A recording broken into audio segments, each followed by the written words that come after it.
We have Grandmaster Vaishali coming into the game.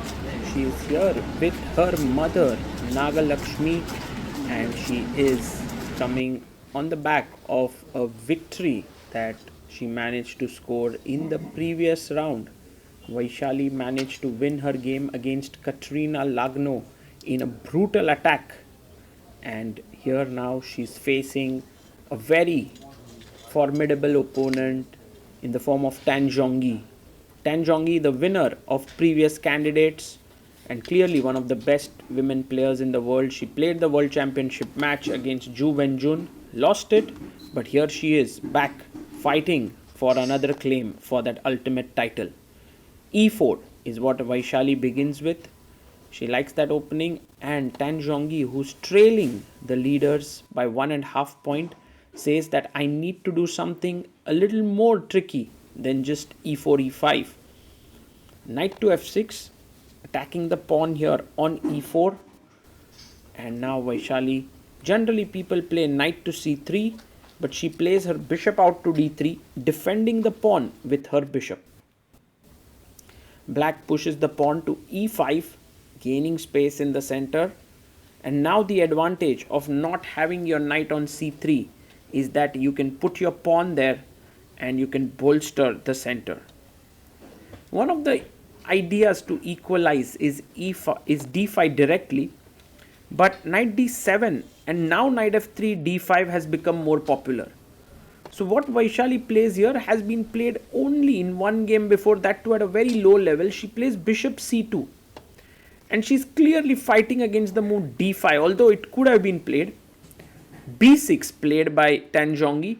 She either wants to put her bishop on b7 or even pop out to a6 to prevent castling. But knight e2 has been played, and now bishop b7, eyeing the e4 pawn twice. So you have to be careful. f3 makes a lot of sense, but knight d2 was played. Now this knight d2 does block the bishop a bit. g6, I must say that Vaishali has played this very creatively in the opening. And now castles. Bishop g7. And a very logical way to play now is d5 followed by c4. Just gain space. But Vaishali, as is true to her approach in chess, she opens up the position with f4. She's going for the attack. And this is a bit dubious, I must say. Because now black castles. And white goes knight g3. Maybe with the idea of f5, maybe with take and f5. These are the plans that white has in the position. And Tan Zhongyi comes back to the board. Does she react? No, she goes bishop a6. She's attacking the rook here.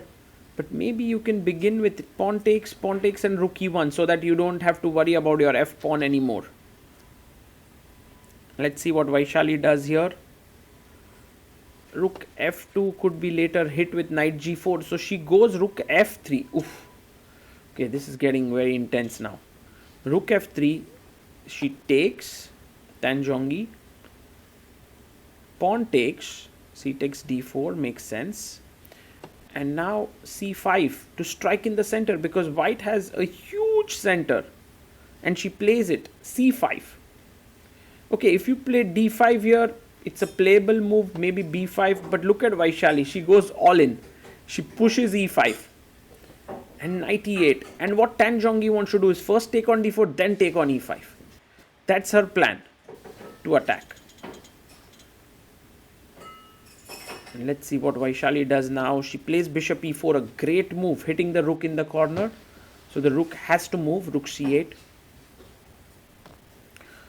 And now, I don't know, the center is disintegrating. You don't want to take here, d4 is hanging. You don't want to take c5, e5 is hanging. So rook a3 played by Vaishali, very creative. Swinging a rook from f1 to f3 to a3, attacking the bishop and the pawn on a7. The knight drops back, defending the bishop and asking white what to do about this tension. Vaishali says, I'm going to sacrifice my rook. Whoa, knight a6. This is so exciting. She goes bishop b7, attacking the rook and the knight. Now you can simply move your knight away, bishop c8, queen c8, and keep the tension in the center. But she goes rook b8, giving up 2 pieces for a rook. But the idea is that you trap the bishop with b5. Now queen a5 is coming. So Vaishali needs to act instantly. She plays a4. A very interesting move.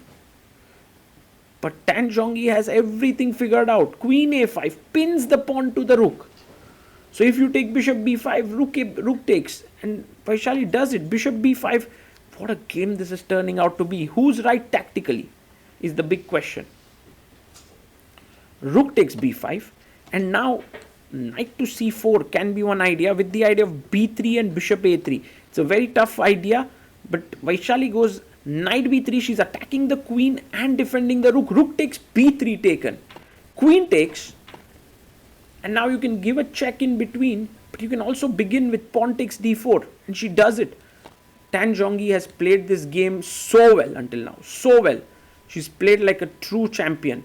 Pawn takes d6 is a huge mistake by Vaishali. Maybe she had to play queen b5. It was already a very difficult position for her. And now after knight to d6, Tan Zhongyi taking her time. She gives a check. I also like this move a lot, because after knight f1, this is completely blocked, the position. So queen e1, knight f1, and now she takes knight takes d6. Look at the trump cards that black has. Great queen, strong pawn, bishop strong, knight entering the game, queen g3. You just don't want to trade the queens right now. Keep the queen. Queen e2 makes sense. Time wise, 43 minutes for Tan Zhongyi, 50 seconds for Vaishali. Queen e2 with the idea of d3. Queen f2 offering a trade, but now d3.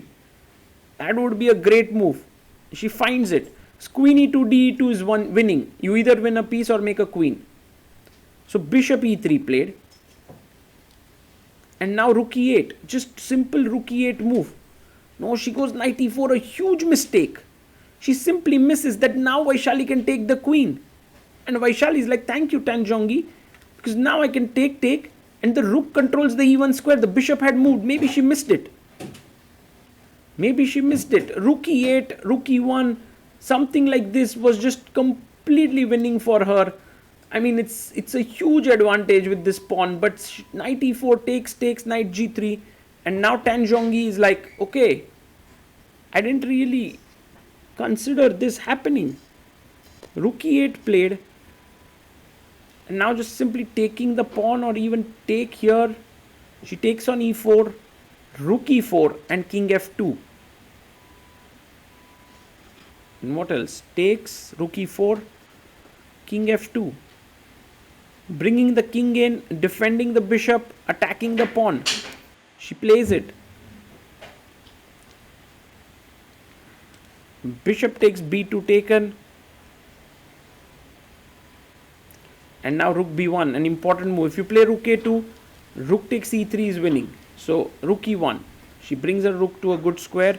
Rook takes a4 by Tan Zhongyi. And now Vaishali takes the pawn with her rook with excellent drawing chances, because now it's only one extra pawn for black. And that one is not so easy to convert. But she has good chances. She can try. She can try to play on rook c2. h5 played, pushing the pawn. The idea now is to give a check. King f3 played. a5. And rook c6. Ooh, attacking the bishop here. King comes up on g7. And now the only thing to be careful about is not to play a move like rook a1, because then I take, and that's never going to happen. What? She plays it, and look at her. Even before she's left the rook, she plays rook a1 and does not press the clock. That is insane. Rook takes f6, and Tan Zhongyi is completely stunned. And look at her. From a completely winning position, she botched up her advantage. And then now she blunders the most basic tactic that one could find. Bishop d4 and bishop a1 is hanging. That's just insanely heartbreaking. And Tan Zhongyi here, well, what to do? It happens in chess to the best in the business.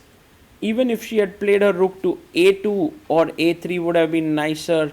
But rook a1, you can see her, she made the move, left the rook, and then she hadn't pressed the clock. And now check, king e2, and Vaishali is winning because here she's going to pick up the rook. King takes f6. Last hope for Tan Zhongyi if Vaishali does not convert this well. King f5. King comes up to e2. King e4 played. And now g3, defending the pawn. Tan Zhongyi pushes her a pawn, but that pawn is too slow. Bishop c5. You stop the pawn. And h4.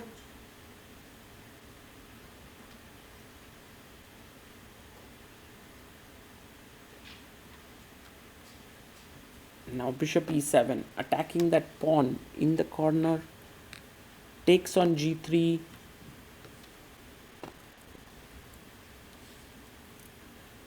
Black can get some chances if all the pawns are traded, but that's never going to happen. Vaishali is moving in with her king. Her plan is to go slowly upwards, so f5 stops that, but now the king can take this route and win there. Bishop f8 played. King d3.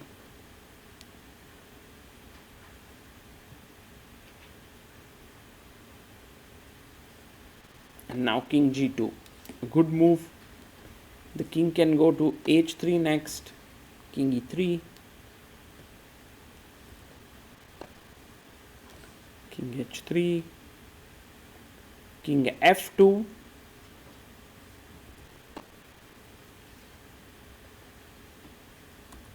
And now king comes up to f3. Bishop d6.